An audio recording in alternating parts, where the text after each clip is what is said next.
தந்தி தொலைக்காட்சி நேயர்களுக்கு வணக்கம். நல்லதை சொல்வோம், நல்லதை செய்வோம், நல்லதே நடக்கும். இன்று 19/7/2024 வெள்ளிக்கிழமை. மூலம் நட்சத்திரம் இரவு 3:01 வரை, பிறகு பூராடம். இன்றைக்கு பிரதோஷம். நந்தியை வழிபட்டு நலம் காண வேண்டிய நாள்.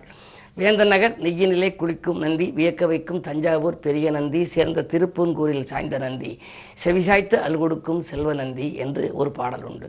பொதுவாக நந்தி பல இடங்களிலே இருக்கிறது. வேந்தன்பட்டியிலே இணை நந்தியாக இருக்கிறது.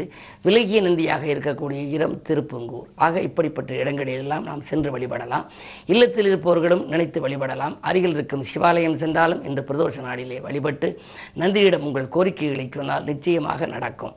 இன்றைக்கு நான் உங்களுக்கு சொல்ல இருக்கிற ஒரு நல்ல கருத்து என்ன அப்படின்னா, ஒரு பழமொழி, 6லும் சாவு 100லும் சாவுன்னு ஒரு பழமொழி. பஸ்ஸில் வரும்போது என்ன பண்ணுவாங்க, ஒரு நடிகர்களை பற்றி பேசுவாங்க, நடிகைகளை பற்றி பேசுவாங்க, குடும்ப கதைகளை பற்றி பேசுவாங்க. திடீர்னு டிரைவர் பிரேக் போட்டால் இந்த மூக்கு ஏற்றாப்புல இருக்க கம்பியில் அடிபட்டு போயிடாமல் இருக்கணும்ட்டு கையை பிடிச்சிக்கன்னு அவங்களுடைய குலதெய்வத்தை கும்பிடுவாங்க. முருகா அப்படின்னு சில பேர் கூவுவாங்க, சில பேர் விநாயகான்னு கூவுவாங்க, சில பேர் அவங்களுடைய மாரியம்மன் என்னென்ன குலதெய்வமோ அதுகளை எல்லாம் அடித்து சொல்லுவாங்க, கருப்பா அப்படிம்பாங்க. இப்படி சொல்லி குலதெய்வத்தை கூப்பிடுவது ஆபத்து வருகின்ற பொழுது மட்டுமே ஆண்டவன் நினைக்கின்ற குணம் மனிதர்களுக்கு உண்டு. ஆனால் அப்போ ஒருத்தர் சொல்லுவார், ஏன் சார் பயப்படுறீங்க, 6லையும் சாவு 100லையும் சாவும்பாரு. அதை அவர் சொல்லலாமா அப்படின்னா நீங்களே யோசிச்சு சொல்லுங்க. இந்த பழமொழிக்கு என்ன சரியான விளக்கம் தெரியுமா? கர்ணன் தன் மகன்தான் குந்தி தேவி அறிந்து கொண்ட உடனே அவங்ககிட்ட சொல்றா, நீ பஞ்சபாண்டவர் பக்கம் சேர்ந்துரு, ஏன்னா உனக்கு வலிமை நல்லா இருக்குது, நீ பஞ்சபாண்டவர் பக்கம் சேர்ந்து ஜெயிக்க வைக்கணும்னு சொல்றா. அப்ப கர்ணன் சொல்றாரு, 5 பேருடைய பஞ்சபாண்டவர் பக்கம் நான் சேர்ந்து 6ஆக இருந்தாலும் எனக்கு சாவுதான், 100 பேருடைய துரியோதனாதையார் பக்கம் சேர்ந்திருந்து போரிட்டாலும் எனக்கு சாவுதான். 6லும் சாவு 100லும் சாவு அம்மா, அதனால் நீ பயப்படாதே, தயங்காதே, நான் வீரன் தான் என்று அவர் சொல்வது போல அந்த மகாபாரதத்திலே வரும் என்று சொல்வார்கள். இது கர்ணன் சொன்ன மொழி என்பார்கள். இப்படி பல மொழிகள் எல்லாம் இதிகாசத்திலிருந்தும் புராணங்களிலிருந்தும் நூல்களில் இருந்தெல்லாம் அந்த பழமொழிகள் வந்திருக்கின்றன. அப்படி ஏராளமான பழமொழிகள் இருக்கின்றன. இந்த பழமொழிகளை எல்லாம் நீங்கள் அறிந்து வைத்துக் கொண்டால் நம்முடைய வாழ்க்கையில் நல்ல திருப்பங்கள் வருவதற்கேற்ற பழமொழிகளும் இருக்கின்றன. அவற்றை பற்றியெல்லாம் இந்த தந்தி தொலைக்காட்சியிலே சொல்வேன் என்று சொல்லி இனி இந்திய ராசி பலன்களை இப்பொழுது உங்களுக்கு வழங்கப் போகின்றேன்.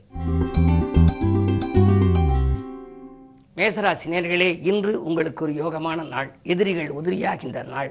எதிர்பார்த்த காரியங்கள் இனிதாகவே நடைபெறும். தொழில் வியாபாரம் வெற்றி நடைபோடும். 12லே ராகு, பயணங்களும் பலன் தருவதாக இருக்கும். புதிய வாகனம் வாங்கும் முயற்சியில் ஆர்வம் காட்டுவீர்கள். இந்த நாள் நல்ல நாள். ரிஷபராசி நேயர்களே, உங்களுக்கு சந்திராஷ்டமம். எதை செய்தாலும் யோசித்து செய்ய வேண்டும். அவசரமாக முடிவெடுத்தால் அல்லல்கள் ஏற்படும். பல பணிகள் அரைகுறையோடு நிற்கும். உறவினர்கள் எல்லாம் பகையாகலாம். மற்றவர்களுக்கு நன்மை செய்தாலும் தீமையாக தெரியும். உத்தியோகத்தில் மேலதிகாரிகளின் வெறுப்புக்கு ஆளாக நேரிடும். அவர்கள் கூடுதல் பொறுப்பை கொடுத்து உங்களை அந்த வேலைகளை செய்ய இயலாமல் கூட செய்யலாம். எதிலும் மிக கவனம் தேவைப்படுகின்ற நாள் இந்த நாள். மிதுன ராசி நேயர்களே, உங்களுக்கு இன்று நிதிநிலை உயர்ந்து நிம்மதி காணுகின்ற நாள். நிழல் போல தொடர்ந்த கடன் சுமை குறையும். புதிய முயற்சிகளில் ஈடுபடுவீர்கள். ஒப்பந்தங்கள் அடுக்கடுக்காக வரலாம். தொழில் வியாபாரம் வளர்ச்சி அடையும் நாள் இந்த நாள். கடகராசி நேயர்களே, உங்களுக்கு ராசியிலேயே சூரியன் புதன் சுக்கிரன் புத ஆதித்ய யோகம் இருக்கிறது. புத சுக்கிர யோகம் இருக்கிறது. எனவே சிந்தனைகள் வெற்றி பெறும். சிநேகிதர்களின் ஒத்துழைப்பு கிடைக்கும். அதே நேரத்தில் கல்வி சம்பந்தமாக கலை சம்பந்தமாக ஏதேனும் முடிவெடுத்தால் அது நடைபெறும். கலைஞர்களுக்கு இன்று ஒரு யோகமான நாள். ஏதாவது கௌரவ பதவிகள் கிடைப்பதற்கான வாய்ப்புகள் கூட உண்டு. விரயங்களை சமாளிக்கும் ஆற்றல் உங்களுக்கு இயற்கையிலேயே உண்டு என்றாலும் கூட இன்றைக்கு விரயத்தை காட்டிலும் உங்களுக்கு வரவு அதிகமாகவே வரலாம். சிம்மராசி நேயர்களே, 7லே சனி, அதாவது கண்டக சனி. ஆரோக்கிய தொல்லைகள் அதிகரிக்கும். ரண சிகிச்சைகள் கூட ஒரு சிலருக்கு ஏற்படலாம். எதையும் நீங்கள் யோசித்து செய்ய வேண்டும். நீங்கள் மற்றவர்களுக்கு நன்மை செய்தாலும் அது தீமையாக தெரியலாம். அஷ்டமத்திலே ராகு, பயணங்கள் இடையூறு தருவதாக அமையும். பயணங்களால் அலைச்சல் ஏற்படும் தவிர ஆதாயம் ஏற்படாது. எனவே எதையும் நிதானித்து செய்தால்தான் இன்றைக்கு யோகம். கன்னிராசி நேயர்களே, உங்களுக்கு திடீர் பயணத்தால் திருப்பங்கள் ஏற்படுகின்ற நாள். தெய்வீக சிந்தனை மேலோங்கும். புகழ்பெற்ற ஆலயங்களுக்கு சென்று வழிபட்டு வர வேண்டும் என்று நினைப்பீர்கள். கரைந்த சேமிப்புகளை எல்லாம் ஈடுகட்டும் வாய்ப்பு உண்டு. துணிவும் தன்னம்பிக்கையும் கூடும். நீங்கள் தேர்ந்தெடுத்த களம் எதுவாக இருந்தாலும் அதில் வெற்றி கிடைக்கும் நாள் இந்த நாள். துலாம் ராசி நேயர்களே, உங்களுக்கு செல்போன் வழி செய்தி சிந்திக்க வைக்கின்ற நாள். திடீரென விரயங்கள் வரலாம். ஆரோக்கிய தொல்லைகள் அதிகரிக்கும். அடுத்தவர் நலன்கிறது எடுத்த முயற்சியில் ஆதாயம் கிடைக்குமா என்றால் சந்தேகம்தான். எனவே அலைச்சலுக்கேற்ற ஆதாயம் கிடைக்காது. பொறுமையோடு செயல்பட வேண்டிய நாள் இந்த நாள். விருச்சிக ராசி நேயர்களே, உங்களுக்கு இன்று மிக யோகமான நாள். எதிர்கால நலன்கருதி நீங்கள் எடுத்த முயற்சிகளில் எல்லாம் வெற்றி கிடைக்கும். இல்லம் கட்டி குடியேற வேண்டும் அல்லது இல்லம் வாங்கி குடியேற வேண்டும் என்று நினைத்தால் அதுவும் நடைபெறும். சமூகத்தில் உயர்ந்த மனிதர்களின் சந்திப்பு கிடைக்கும். சொந்த பந்தங்கள் எல்லாம் உங்களுக்கு இன்று நீங்கள் கேட்ட உதவிகளை செய்ய முன் வருவார்கள். இன்று மிக யோகமான நாள். தனுசு ராசி நேயர்களே, ராசியிலேயே சந்திரன், அஷ்டமாதிபதி சந்திரன் ராசியில் இருந்தால் மனக்கவலைகள் அதிகரிக்கும். நலமுடன் வாழ நண்பர்கள் உங்களுக்கு வழிவகுத்து கொடுப்பார்களா என்றால் சந்தேகம்தான். யாரையும் நம்பி எதுவும் நீங்கள் செயல்பட இயலாது. மனக்கலக்கங்கள் அதிகரிக்கும். பல வேலைகள் பாதியிலேயே நிற்கலாம்.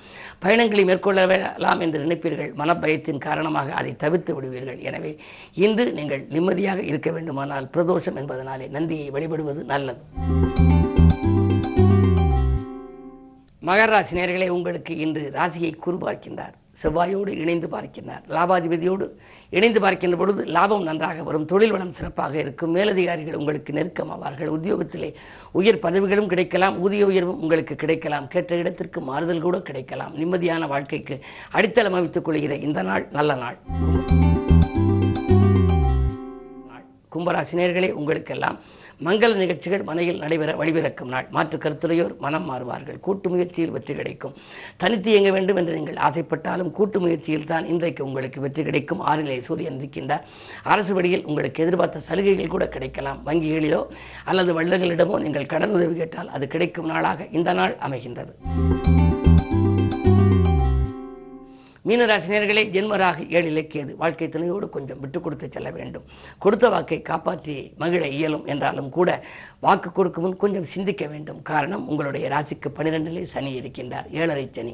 7.5 சனி என்று வந்தாலே எதிலும் கொஞ்சம் மனக்கலக்கம் ஏற்படும். ஆனால் நீங்கள் செய்கின்ற ஒவ்வொரு செயல்களிலும் உங்களுக்கு பாசிட்டிவ் சிந்தனை, அதாவது நேர்மறை சிந்தனைகளே வேண்டும். எதிர்மறை சிந்தனைகளாக நீங்கள் நினைத்தால் அது நடந்துவிடும். எனவே நேர்மறை சிந்தனைகளை நீங்கள் வளர்த்துக் கொள்ளுங்கள். நிகழ்கால தேவைகள் உங்களுக்கு பூர்த்தியாக அது வழிவகுத்து கொடுக்கும். இன்று பிரதோஷம் என்பதனாலே நந்தியை கும்பிடுவதன் மூலம் நல்ல காரியங்கள் இல்லத்தில் படிப்படியாக நடைபெறும். மேலும் விவரங்கள் அறிய தினத்தந்தி படியுங்கள்.